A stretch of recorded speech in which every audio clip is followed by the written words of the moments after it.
paga. Olá, pessoal. Mais uma vez estamos reunidos aqui no Expresso Isbio para conversar com gente interessante sobre coisas interessantes.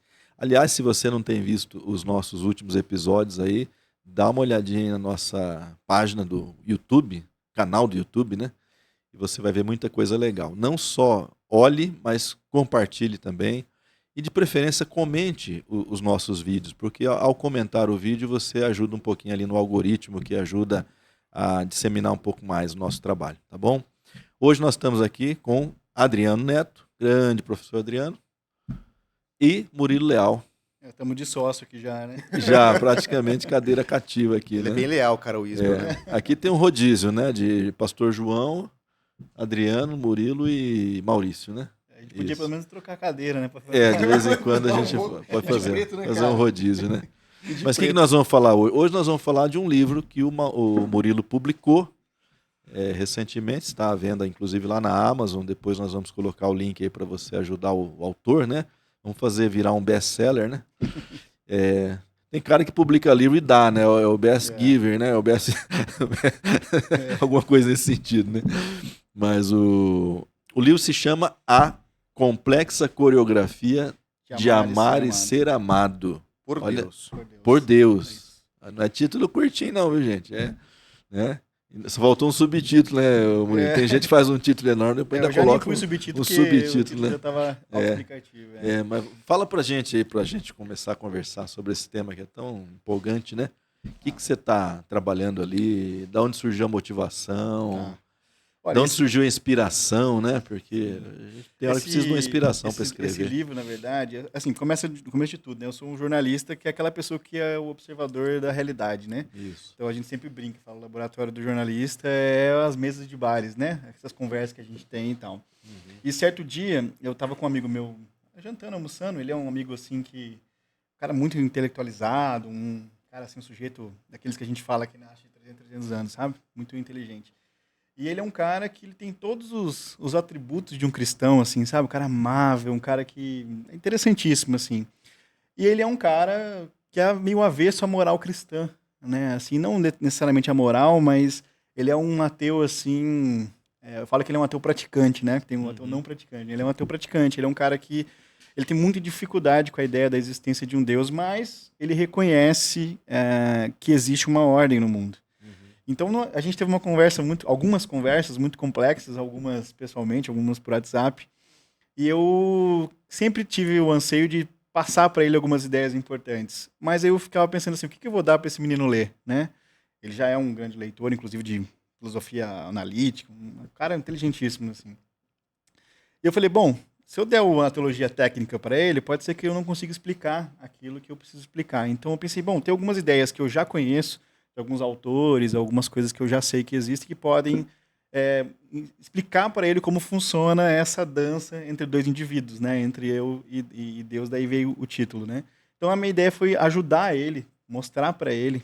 Inclusive eu nem recolhi dele ainda o feedback, né? Ele estava lá na lista de leituras dele.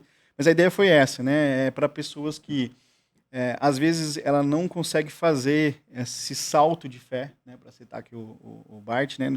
Não consegue fazer esse salto de fé em direção à fé. No entanto, ela entende que existe um elemento organizador, né? E eu falei, bom, já que não existe um livro que consiga fazer isso, eu vou tentar construir, né, costurar aqui, utilizando algumas áreas que eu já domino aqui, né? Então, tem um pouco de teologia, tem um pouco de antropologia, um pouco da psicologia, né?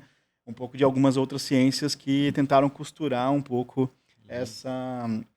essa teoria, assim, essa tese, vamos dizer assim, para tentar justificar, né? E aqui o interessante é porque eu não coloquei só autores que eu concordo, né?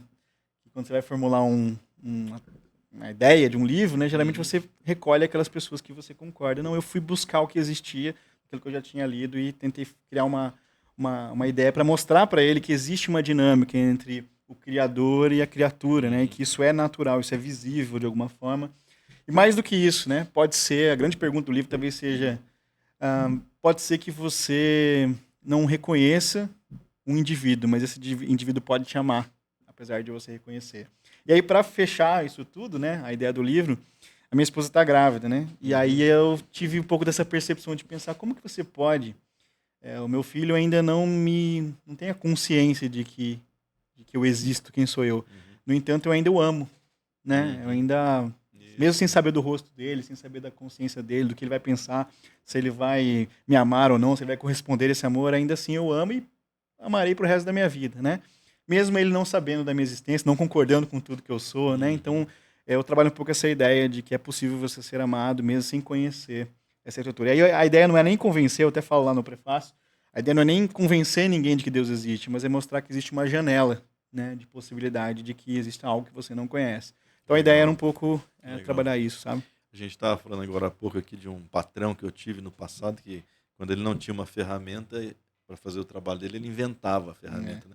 Então é assim, o cara bom é assim, você não tem um livro para atender uma demanda, deixa eu escrever esse livro aqui já, né? Então é legal isso, né, Adriano? É A legal. gente eu tô queria há ter uns- essa disciplina, né? Acho que uns 8 meses, né, mais ou menos. Claro Essa que- conversa foi no meio do ano passado. Sim. Eu fiquei nisso. Falei, eu tenho subsídio para mostrar, mas não tem como mostrar tudo de uma vez. Então eu vou Sim, recolher sim. um pouco essas Ó, informações. E você Diferença. tem publicações diárias, né? Você faz Eu lá sou. os Bom, devocionais. eu trabalho escrevendo, né? Então também é mais é, fácil. então isso ajuda bastante, A né? diferença dele, ó, ele escreveu 232 páginas em 8 meses. Aham. Eu escrevi 119 páginas numa dissertação de mestrado em 2 Em anos. 2 anos. A diferença, né? Claro que são gêneros distintos, né? E, às vezes é mais fácil você escrever uma pegada assim mais inspirativa, né? O texto ele tem Do que um texto científico, É o que né? eu falo assim, o texto ele precisa atravessar uma realidade, né? Senão você não consegue. A motivação é diferente, né, dos dois tipos de texto sim, e tal, sim. mas todos os textos de alguma forma acabam atravessando a gente. A gente vai ganhando ali, né? É igual como você vai fazer uma palestra de algo que você conhece, que você está vivendo, Sim, aquilo sai sim. mais natural, né? Sim. Então eu queria sair assim, eu queria que ele saísse lendo esse livro e falasse, bom, Deus existe? Não sei, mas pode ter a possibilidade. Esse é o objetivo, né? Deixar uma De mostrar pergunta para ali, ele né? que talvez ele possa ser amado por algo que ele não conhece. Né? Mas eu gostei dessa analogia que você faz com o bebê, né? Porque, de fato, ele deve ter uma consciência da própria mãe, né? Que a gente ainda não conseguiu compreender, mas precisa existir nessa relação. Mas do pai não tem uma consciência, né? É o ser externo, um né? ser externo. E é curioso, assim, E né? você não pode negar que pode existir essa força, né? Amorosa, mesmo que a gente não a veja. Ela tá com. Entrou na 22ª semana, né? Aqui na linguagem das grávidas, que é de 5 meses, né? Tem isso também, Isso, né? E a gente tava, outro dia, nós dois sendo deitados lá, curtindo um tempo junto, e aí a gente começou a conversar, né? Com o bebê. E aí me veio exatamente essa ideia. Eu falei, olha, às vezes a gente só escuta a voz mesmo, né? Não conhece o rosto, não sabe o que tá, quais são os pensamentos todos, o que passa na cabeça do pai, mas a gente consegue ouvir a voz e consegue discernir que é uma voz de amor independente, né, dali Não tem uma gramática, Isso. né? Ele não sabe né? quem sou eu, mas é possível já conhecer o meu caráter de alguma forma, né? E ele nem sabe o que são as palavras, né? Exato, ele não tem Mas linguagem desenvolvida, não tem. né? Interessante É isso. quase que aquela palavra do Paulo lá, do tateando, né? Não é? Uma coisa assim, você tateando pode perceber algo, né? A ideia é relacional, né? Porque eu estava lendo o livro dele e achei coisas assim fantásticas. Eu até cheguei a anotar algumas. Na verdade, eu não anotei para hoje, né? Eu anotei porque eu gosto de anotar aqui no iPad. Mas quando ele trabalhou essa ideia de que o livro... Quem nos patrocina é a Apple, inclusive. Gente. Tem que colocar o Luciano, cara, lá. Pastor Luciano. Nos Magazine do Apple. Alô, Apple, né? Não, ele coloca que o livro não é uma prova de que Deus existe. Porque quando ele falou do livro para mim, que ia ser um livro de apologética, o que a gente imagina? Um livro racionalista, né? Um livro que trabalha com argumentos. E ele já começa... E às vezes chato, né? Porque tem apologética chata, né? Então, ele tem que entrar numa filosofia complexa, né? Então, ele já começa dizendo assim, que o livro não é uma prova de que Deus existe. Aí ele diz assim, as provas da existência de Deus, argumentos cosmológicos, ontológicos, teológicos, que a filosofia escolástica desenvolve. Você já lembra de Tomás de Aquino, de Anselmo Cantuária, e dentre Kant, outros, né? Cara, se o livro não é uma prova da existência de Deus, onde ele quer chegar? Aí ele chega aqui numa parte que diz assim, ó, porque a questão mais profunda que as pessoas carregam não é uma questão de lógica, é uma questão de amor. Nessa hora, já lembrei disso do Agostinho, cara. As pessoas que amam. Tipo, o errado não é você amar, mas é como você ama, né? Aí ele aprofunda, né? Ele coloca até em itálico aqui. Há algo que me conhece, há algo que se importa, há uma presença por detrás da beleza que me para e do sofrimento que me desfaz e do amor que transborda além do que deveria ser possível. Essas perguntas eu já fiquei pensando. Cara, se é relação, então a ideia apologética dele não é trazer puramente argumentos racionais. É inverter, não é inverter a lógica, mas é apresentar uma relação que fundamenta uma certa lógica. Aí ele diz assim, ó, essa é a pergunta real. E essa pergunta não é respondida por um argumento. É respondida, se é que é respondida, por um encontro. Falei, poxa, matou a pau, cara. A apologética, ela nasce do encontro, de um amor que nos encontra. Né? E é por meio dessa relação, no qual nós não temos todas as respostas, que a gente pode chegar e compreender, ou tentar compreender, aqueles momentos que você coloca no livro das 3 da manhã, quando você acorda, sabe? E desenvolve, sabe, aquela aspiração pela vida, ou quando você para diante de uma beleza. Eu estava falando com ele agora no almoço que a nossa sociedade ela não é mais uma sociedade contemplativa, né? Até lendo o livro do A Sociedade do Cansaço, ele trabalha essa questão, né? Que muito trabalho, um empenho ou desempenho, a multitarefa torna pessoas não contemplativas. E quando a gente se depara com uma música, com a beleza, e algo toca em nós, que hoje, para muitos contextos, é uma realidade, a pergunta que fica, de onde veio isso? Então, esse encontro que nós temos, ou que recebemos de um outro, aí já é um pouco meio bartiano, né? É o que faz a diferença. Tá? O materialismo, né, que é um instrumento ali do ateísmo de modo geral, ele é esse elemento não contemplativo, né? Porque se você precisa produzir, você precisa ter razão, argumentação, arguição, você não para olhar, por exemplo, num Grand Canon da vida e entender que existe uma arquitetura ali por trás, que é uma arquitetura que, ora, eu não entendo, né? Digo, a dimensão, mas se eu não consigo parar e olhar, eu provavelmente não vou encontrar mesmo o divino, né? Porque eu estou tão preocupado em ser mecânico, em produzir argumentos, né? Aí a nossa ciência moderna tem isso mais né, enraizado ainda, né? Eu preciso produzir aquela lógica, né? Que seja infalível, né? Que tenha que não encontre espaços, né? Quando você vai para a teologia ou para como Deus se apresenta, ele se apresenta de outra forma, né? Deus pede para você pare e olhe. Então, uma das tônicas do livro que eu trouxe, justamente isso, olha, você não vai encontrar aqui nessas palavras um argumento único, né, final de que Deus existe. O que você vai encontrar é a dúvida, porque se você olha para uma coisa complexa como a vida e diz, bom, deve ter alguma coisa aqui, eu posso não saber o que é, não tem rosto esse negócio para mim, mas alguma coisa existe aqui, né? E a partir dessa coisa eu começo a trazer. Eu trouxe da natureza do materialismo, né? Fazer essa vista grossa para o aspecto talvez transcendente ou do algo mais, né? A gente às vezes usa essa expressão. Eu coloco né? para dialogar, por exemplo, o Agostinho com o Camus, por exemplo. Não? Então o Camus vai por um caminho ali, Camus vai por um caminho, né? Bom, cara. De que a vida ela tem Albert uma certa um absurdo na vida, Isso. né? E aí você encontra ali em Agostinho dizendo, não, parece que tem algo que sempre falta pra gente mesmo. Então, como se Agostinho, né, claro que ele antecede, mas é como se ele respondesse previamente já ao Camus dizendo, não, você tem razão, tem um buraco aí, mas esse buraco, ele pressupõe uma outra coisa que preenche aquilo, né? Então, eu coloco esses caras para discutir. O pressuposto lógico ele está bem distinto, né?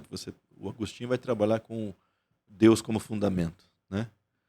E o materialismo vai trabalhar como o espírito como fundamento, mas não é o espírito no sentido religioso. É a evolução do homem, é o próprio progresso do homem, né? Por isso que quando o Ratzinger trabalha a sua introdução ao cristianismo, um dos pontos de metodologia dele é partir do primado do logos, e não da matéria. Isso. Inverte esse ponto, né? Exatamente. E ele falando de materialismo, e eu lembrei de uma coisa, né? A apologética que o livro trabalha em algum sentido é uma apologética do encontro que nada mais é também do que uma apologética da encarnação, do Deus que se faz carne. Porque onde se dá esse encontro do ser humano, de Deus com o ser humano? Por meio de Jesus, o Nazareno, crucificado e ressuscitado. Então, a prova ou a manifestação do amor, ela se dá em formato de cruz. E observando e isso também é material, né, Murilo? Não é o materialismo que nós estamos criticando, mas é material, porque o Deus que se faz carne é aquele que se torna humano. É aquele que assume a matéria a fim de redimi-la e não descartá-la, né?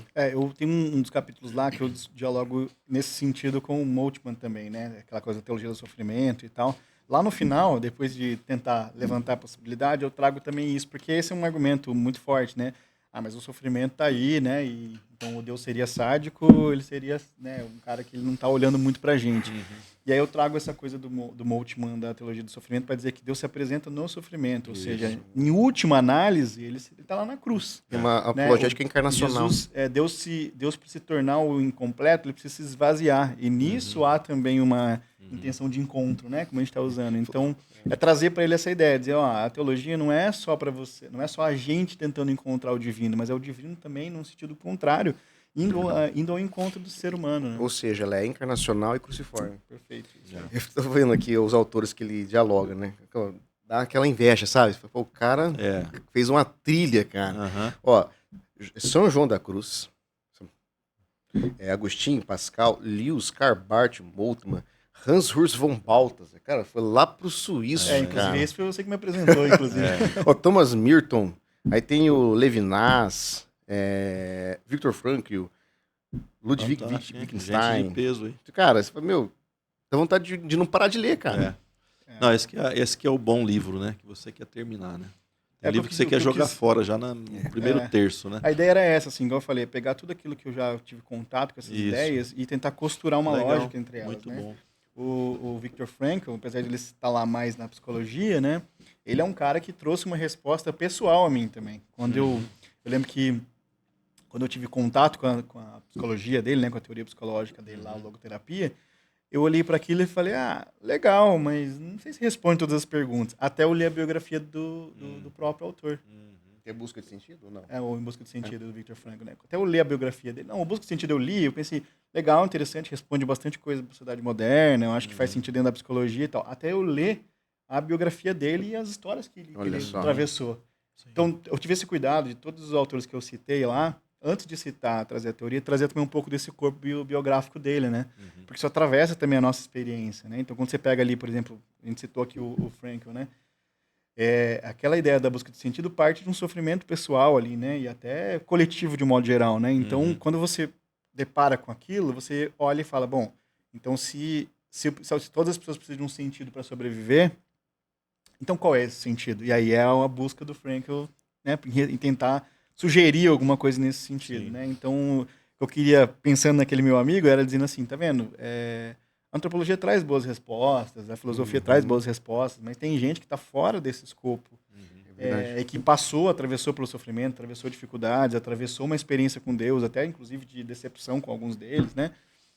Mas foi gente que, no final das contas, né, nadou e descobriu que o próprio país era o que pertencia, né? Que estava no país que ele deveria estar.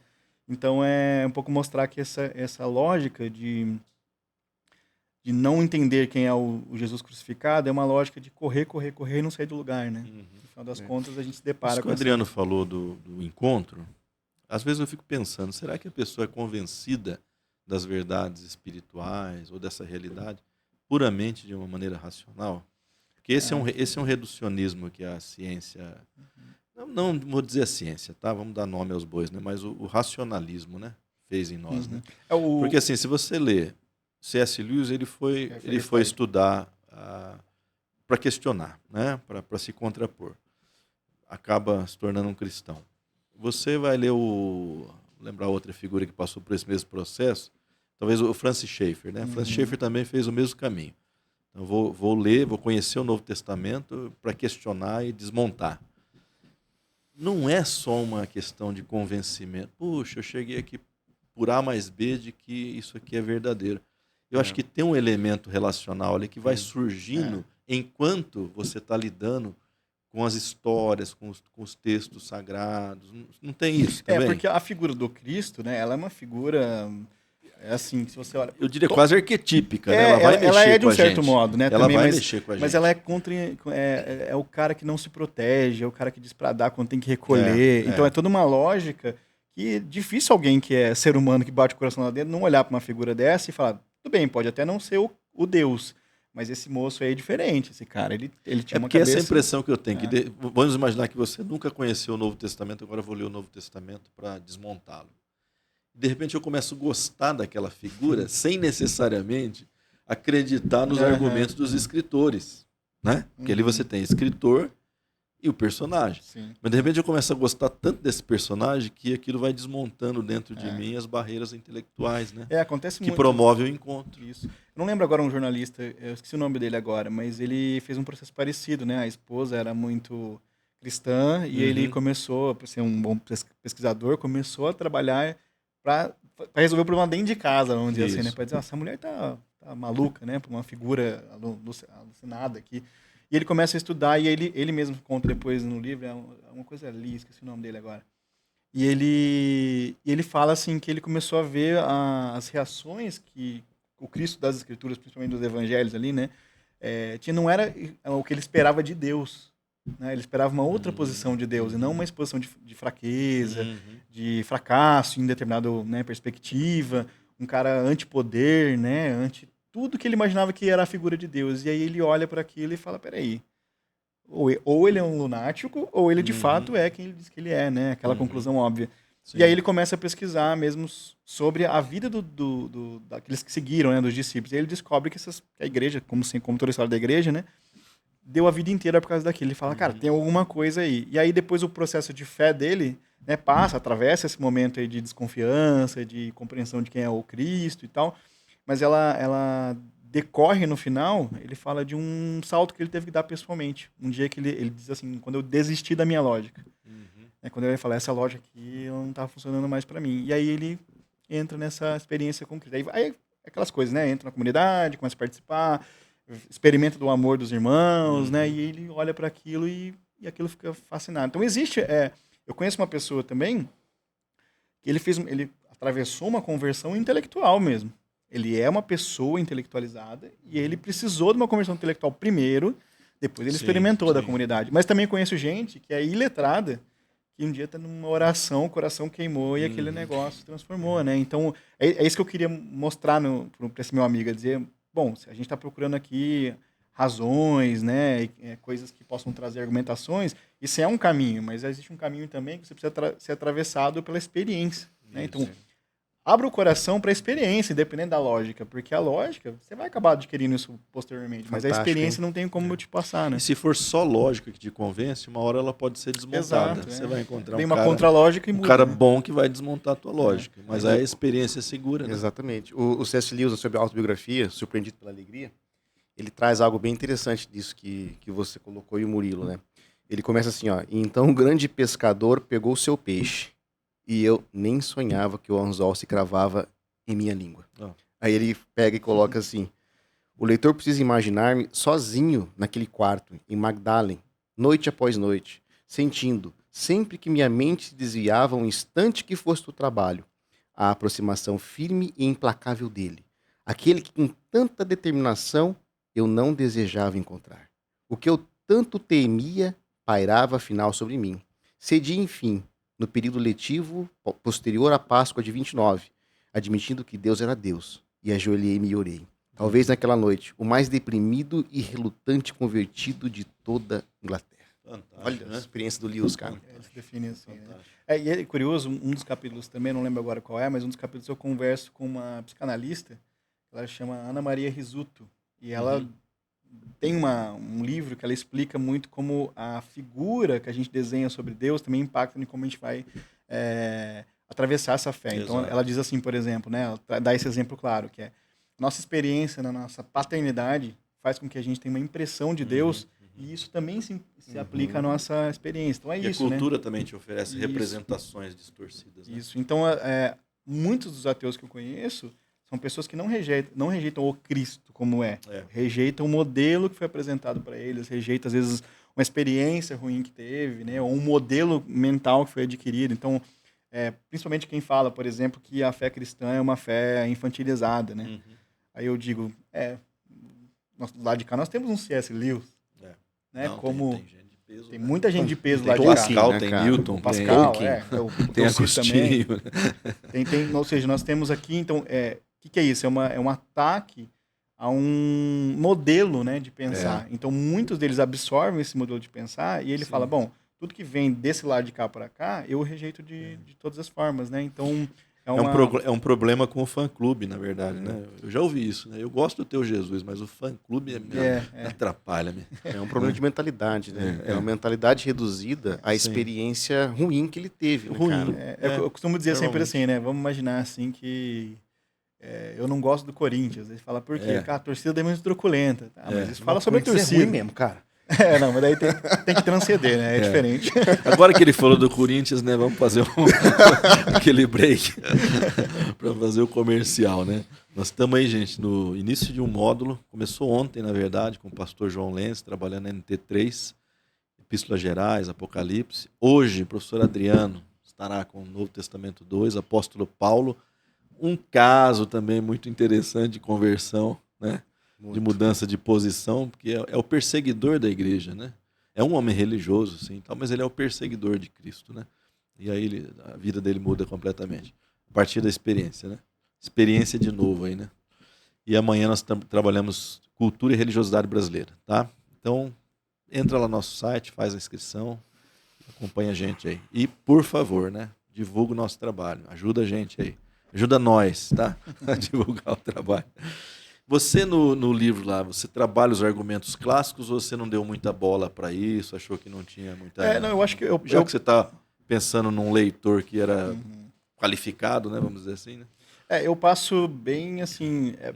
Eu acho que tem gente que faz isso melhor do que eu, entendeu?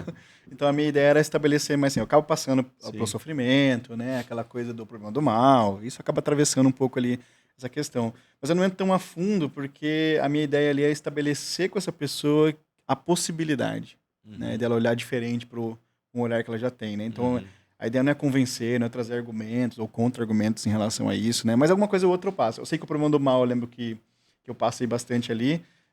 Tem até um que exemplo. É um dos grandes problemas. E é o que mais aparece também, né?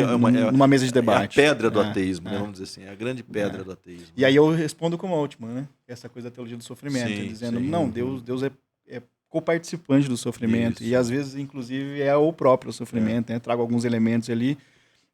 Eu lembro, assim, por que eu trago isso? Porque eu lembro de quando eu, pessoalmente, entendi isso. Sabe, assim, tem duas coisas na figura de Jesus que desmonta para mim isso aí. Uma foi aquela cena em que Jesus dá um barraco no templo lá, né? Vamos dizer assim.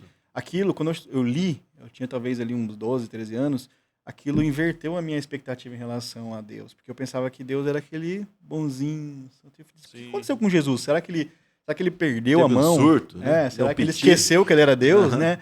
E aí depois a partir dessa imagem de Deus, eu comecei a entender que Jesus tinha intencionalmente essa coisa de ir contra a religião organizada, vamos dizer assim, né? Para ser mais simplista aqui. E aquilo me encantou. Eu falei, olha, e aí assim, né, eu tô falando 12, 13 anos, é justamente a fase em que você também se rebela, né, contra os sistemas, vamos dizer assim. E eu olhei aquilo me gerou uma identificação. Eu falei, bom, peraí, então... Você ficou assim, Jesus ou Che Guevara? Vamos ver quem vai. tipo isso, né? Aí eu olho para aquilo e penso assim, essa revolta que Jesus demonstra nesse episódio, de certa forma, aparece em mim em alguns momentos. E aquilo me gerou o tal do encontro que a gente está falando aqui. E aí eu comecei, pô, que sujeito interessante. Então essa foi uma das coisas que apareceu para mim. Outra cena muito interessante foi a crucificação, quando eu assisti o filme do Mel Gibson lá, né? Aquilo me pegou de um jeito, Forte. Não só pela brutalidade da cena, mas porque aquilo demonstra um Deus fraco, né? E eu me perguntava assim, mas ele pode sair daí? Eu lembro de ter feito essa pergunta. O que ele está fazendo aí? Ele não precisava disso, né? Então, quando alguém traz o problema do mal e essa lógica, o que eu tento trazer como argumentação é não só a argumentação filosófica, né, do ser de Deus e tal, os atributos dele, não é nem isso. É trazer essa ideia ele optou por estar lá.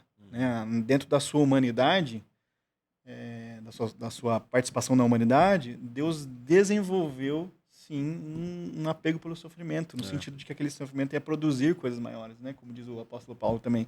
Então, aqui, essas duas cenas, assim, elas me pegam. E toda vez que alguém me traz esse argumento, ou que eu vejo nos debates, eu fico pensando, não faz sentido eu argumentar só a questão de se Deus participa ou não participa do sofrimento, onde está Deus numa criança de 3 anos que teve um câncer.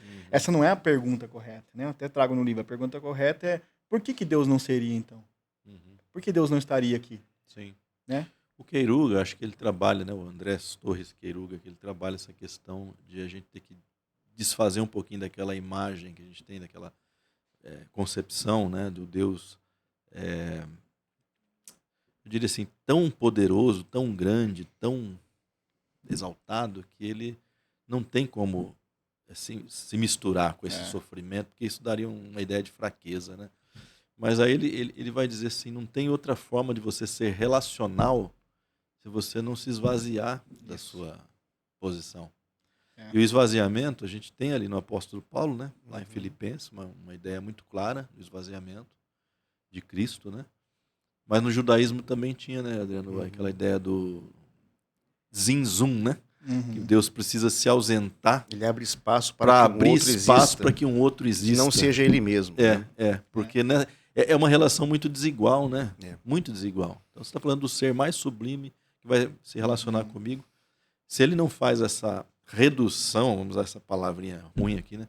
Essa redução de si mesmo, não existe relacionamento. Né? Você sabe que nessa mesa que a gente estava conversando com esse meu amigo, apareceu algo parecido com isso. Aí como que eu expliquei para ele, né? Foi aquelas coisas que a gente explica.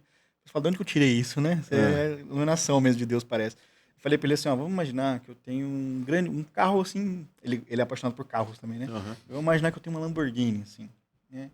Falei, eu ando com ela para cima e para baixo, mas só cabe mais uma pessoa lá. Vamos imaginar. Só que eu tô naquele dia com alguma coisa no carro e eu não cabe você lá. Mas eu quero andar com você. Então o que eu faço? Falei pra ele, eu deixo meu Lamborghini na garagem e ando a pé com você. Agora, significa que eu não tenho uma Lamborghini? Significa isso? Não, que significa que eu decidi deixá-la na garagem, ou seja, abrir mão de um atributo que eu tenho para, na companhia, na comunhão, andar com você. Então, enquanto nós estamos andando a pé, a gente desenvolve relacionamento, a gente desenvolve várias outras coisas. Mas a Lamborghini está lá na garagem para usar. Né? Eu lembro que eu dei esse argumento assim, aí ele parou e falou, eu gosto de ver mais Deus como o Deus da Lamborghini do que o Deus andando a pé. Falei, então, é por isso que você não conseguiu transcender. Exatamente. Né?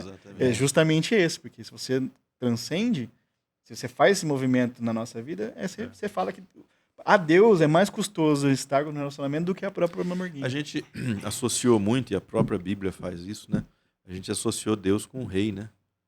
Porque era talvez a figura mais exaltada que a gente tem no nosso vocabulário para você fazer uma associação. Mas às vezes eu me questiono, eu acho que Deus não é rei. Né? Rei no sentido que a gente tem aqui, né? Essa figura exaltada que está lá. Ele sempre desce, cara. Ele sempre está no meio do populacho ali, sempre está na plebe, né? A gente pode pensar o reino, no caso, né? Ou o rei e Jesus, nessa perspectiva, redefinindo a ideia do poder. Né? Exato. Porque se a gente pegar os evangelhos, principalmente as 3 previsões da paixão que Jesus traz ali, elas estão conectadas com o sofrimento e com a participação na sua morte. Então, como que a gente entende essa ideia dos discípulos indo para Jerusalém na perspectiva do reino, imaginando o quê? Que os discípulos iam chegar, que Jesus ia chegar, ia vencer os romanos, purificar o templo, ou seja, o rei chegou e nós vamos sentar um do lado dele, o outro do outro lado, estão discutindo quem vai ser o maior nisso tudo, e de repente Jesus para e fala, peraí, essa lógica não é do meu reino. Porque a lógica do mundo, dos governantes, é o maior governando sobre o menor. Nós aqui não. Aqui o maior serve o menor. Isso. Sabe? Então, dentro dessa proposta, surgiu, né, os 2 irmãos lá, o Tiago e o João e Tiago, os filhos de Zebedeu, quando eles chamam Jesus de lado e falam assim, permita-me sentar ao teu lado quando eu chegar com o teu reino. E Jesus, ele pega e olha para eles e fala assim, por acaso vocês podem beber o cálice que eu vou beber? Ou ser batizados no batismo? Podemos, Senhor. Ele fala, vocês vão beber o meu cálice e ser batizados no meu batismo. Mas quem vai sentar do meu lado já está determinado. Então a ideia de que o reino ele se apresenta até nós numa perspectiva que não anula o sofrimento. Pelo contrário.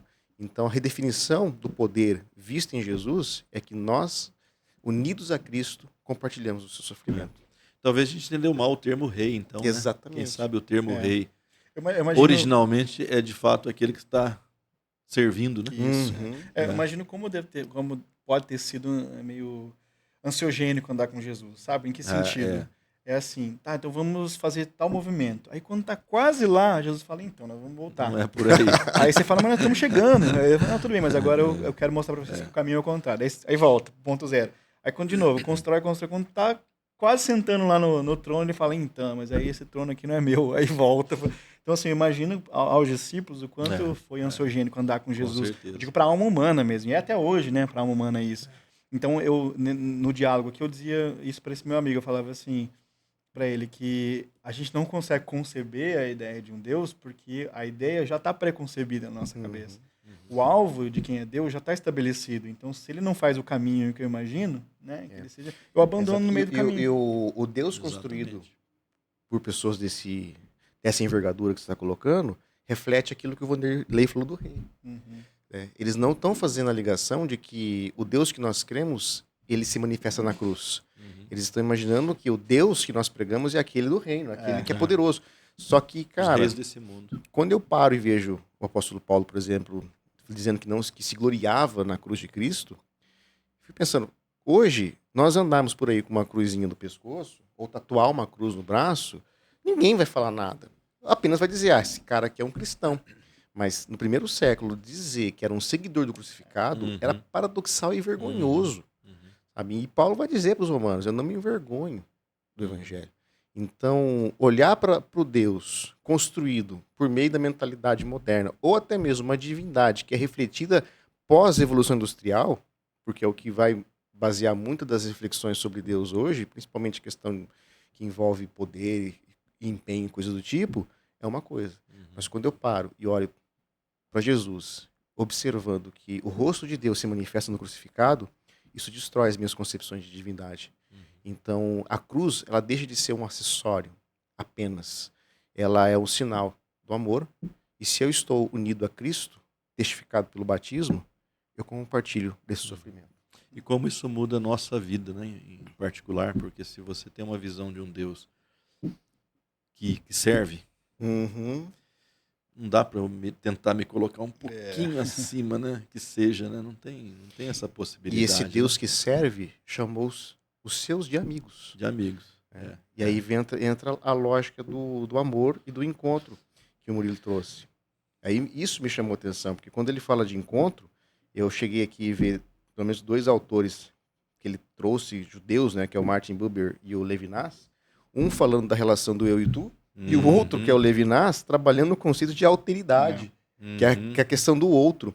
Então, ou seja, a reflexão que o Murilo faz, ela não nasce somente das perspectivas, das experiências dele, mas numa relação, num diálogo com autores que nem cristãos eram, que trabalha a questão do encontro, da relação. Então, eu acho que trazer o Levinas com a sua alteridade e o Buber para o debate foi muito bem Vou fazer sacado. uma pergunta capciosa para vocês. Uma das representações mais antigas da crucificação é a pichação, grafite, sei lá como é que chama, né? Do Alexamenos, né? Alexamenos adorando o seu Deus, né? E na cruz tem um homem com a cabeça de burro. De burro. Você acha que o Alexamenos ficou chateado? O que vocês acham? Eu acho que aí é uma questão de fere, né? Acaba ferindo de alguma forma, né? Mas assim... Mas se ele viu naquilo crucificado, humilde, esvaziado, talvez não feriu, né? A pergunta é, qual Deus faria isso? Ou seja, um Deus Porque pro cara de fora, fala, pô, o cara que vai morrer, o cara que vai se esvaziar, não é Deus, é um burro. Exatamente. Né? Quem assim, é? Né? Tipo, esse e de cara... repente ele falou, não, mas o espírito é esse mesmo, cara. De repente ele se consolou com isso, né? O espírito é esse mesmo. Esse acho que é o encontro que quem tá do lado de lá, vamos dizer assim, não né? Vê, né? Não conseguiu ainda chegar nesse horror, né? De entender que a espiritualidade, de um modo geral, ela tem um pouco desse horror também, né? Quando você olha... Porque assim, ó, eu estou vivendo a minha vida do jeito que eu bem entender, certo? Lá, segundo a minha própria moral, né? Não existe a própria, mas vamos imaginar que exista, né? E, de repente, eu me encontro com o absoluto, me encontro com o imortal, me encontro com a totalidade da realidade.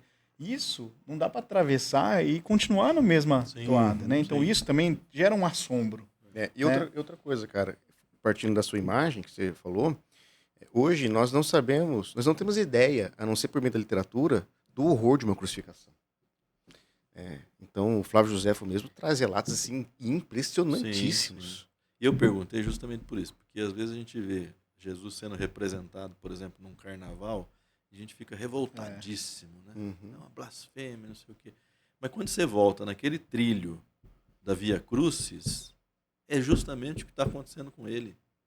E ele o está fazendo voluntariamente. Isso. Se eu quisesse, eu clamaria ao Pai, ele me enviaria 12 legiões. E Como é que ele usa lá? 12 legiões, né?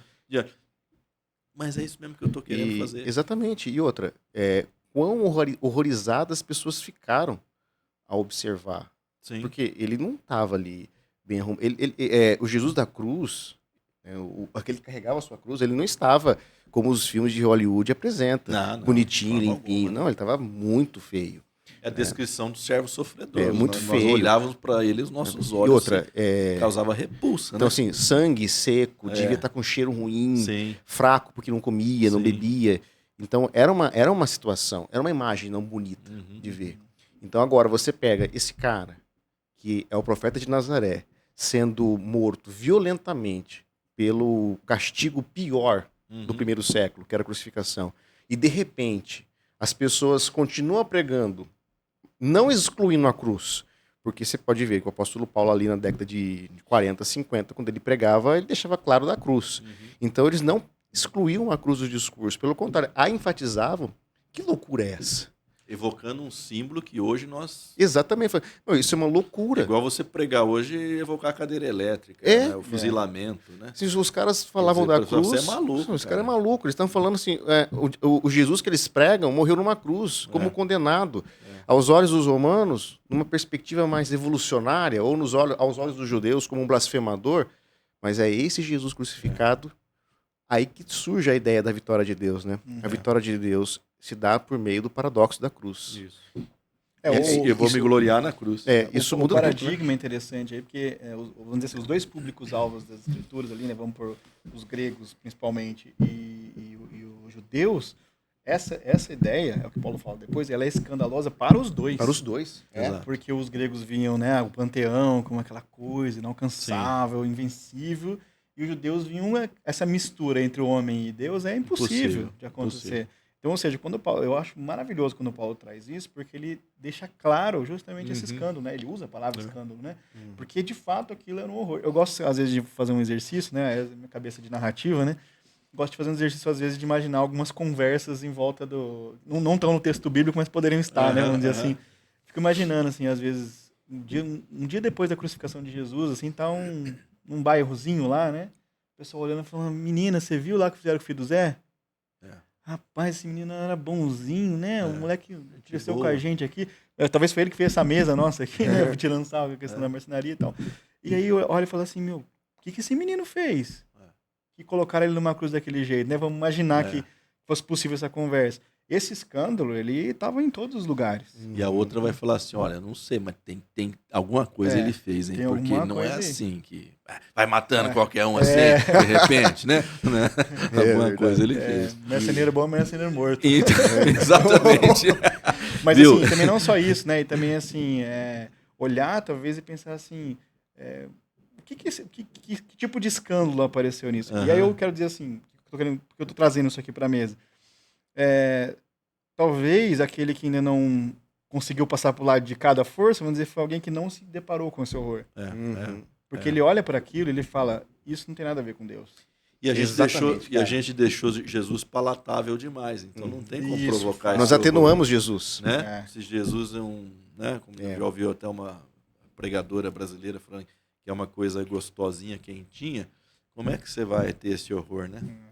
Não tem jeito. Quando Jesus se parece muito comigo, é um problema. Ele se perde, né? Porque assim, eu preciso olhar para Jesus como um outro, como respeitar a lógica da autoridade. Isso. E como outro, ele pode ser um estranho, ele é diferente, ele me confronta. Imprevisível. Então, quando ele está muito próximo aos meus reflexos, é perigoso. Aí é a minha imagem, né? Ô Murilo, para a gente fechar, já passou uma hora aqui. Você falou várias vezes aí dessa coisa da abertura A gente tem que ter essa abertura, mesmo que você não tenha a evidência, a prova, a cabal, mas você tem que ter a abertura, porque, de fato, a gente tem essa limitação, né? Essa limitação intelectual, epistemológica, né? A gente não pode conhecer tudo, não consegue conhecer tudo. Então, sempre fica... Para mim, o argumento mais forte hoje da existência de Deus, na verdade, nem passa por esses clássicos aí, é justamente essa possibilidade de que eu não posso provar Deus, mas eu também não posso não provar Deus. Então tem que ter abertura, né? Eu vi recentemente um apologeta num podcast, ele deu um argumento, talvez até seja conhecido, mas eu achei bom que ele fala assim, né? Ele com um ateu conversando, ele fala assim, vamos imaginar então as duas possibilidades, numa a qual você está correto e a gente morre, isso some tudo, é matéria só e a coisa desenvolve, não tem nada demais. E se eu tiver certo? E o problema não é o inferno. O problema é o tanto que deixou de ter vida durante a tua vida. Porque o inferno não faz sentido para nós. Ninguém está aqui por causa do inferno. Ele fala, o que aconteceu é que você gastou todo o dom da vida que Deus te deu longe do Deus da criação. E isso te colocou ali numa economia, né, de vida que talvez você não possa nunca ter tido essa dimensão. E aí isso para mim é um maior argumento. Esse meu amigo, na conversa, eu falei isso para ele uma vez. E se você desse um salto mesmo sem entender? Qual que seria o grande prejuízo, né? E aí ele, muito esperto, falou assim pra mim, né? E se você der o salto contrário? E aí? Assim, por exemplo, então, talvez Deus... Se eu abrir a possibilidade para Deus existir, mas se você abrir a possibilidade para Deus não existir? Né? Você vê o truque retórico que ele Mas tem vai. uma diferença. A partir da experiência, você não tem como se esvaziar de algo que você já tem, né? Aí eu falei pra ele assim... O outro pode colocar algo no vazio que ele tem, né? O que eu falei pra ele foi assim, eu não falo do que eu sei, eu falo do que eu vi e vivi.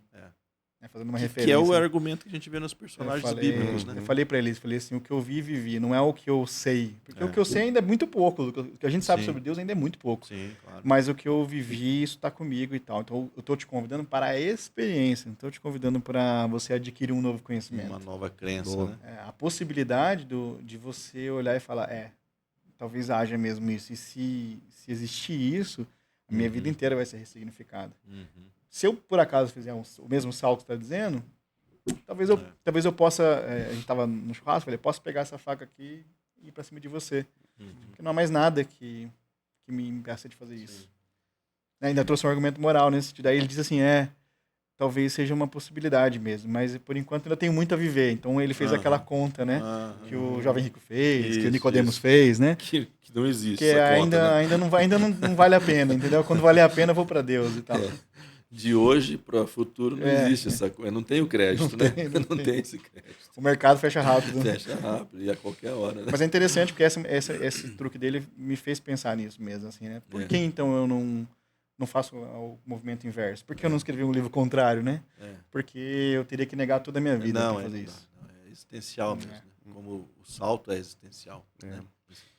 E é bonito isso porque, assim, lógico, com os cuidados da linguagem e das metáforas, né? Os limites da linguagem, a gente olha para a divindade pagã, nós vemos divindades do olhar, aquelas que estão à espreita. Né? Mas quando a gente olha para a revelação de Deus, especialmente em Jesus, nós vemos uma divindade da relação. Daquele que desce e diz para Adão, onde tu estás? Daquele que desce para falar ali com Abraão sobre a cidade. Daquele que desce porque ouviu o clamor do seu povo no Egito. Então a base da nossa relação com Deus é o seu agir, é aquilo que precede o nosso intelecto. Então esse movimento relacional, para mim, faz muito sentido. Teve um ponto interessante na conversa, lembrei agora que você falar, né? Ele fala assim, e se a gente retirar o poder de Deus?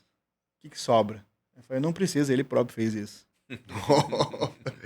Se a gente tirar a imortalidade de Deus, o próprio fez isso. Né, o próprio fez isso. Se a gente tirar toda a possibilidade de sair de qualquer rascada, ele fez isso por si próprio, né? Porque Deus não é poder, né? Deus é amor. Fantástico, gente. Olha, Eric colocou pra gente o link aí do livro do Murilo. Vamos fazer esse merchan aqui, né? Do irmão. O livro tá barato, né, Murilo? Quanto você tá vendendo lá? Acho que tá 14 alguma coisa. 14,90. Não paga o cachorro quente. Não paga mesmo. Daqueles de... Pra ele comer uma pizza, ele tem que vender 5 livros, cara. Então, já pensou nisso, gente? Pra comer uma pizza, tem que vender 5 livros. Entra lá, tá na Amazon. A complexa coreografia de amar e ser amado.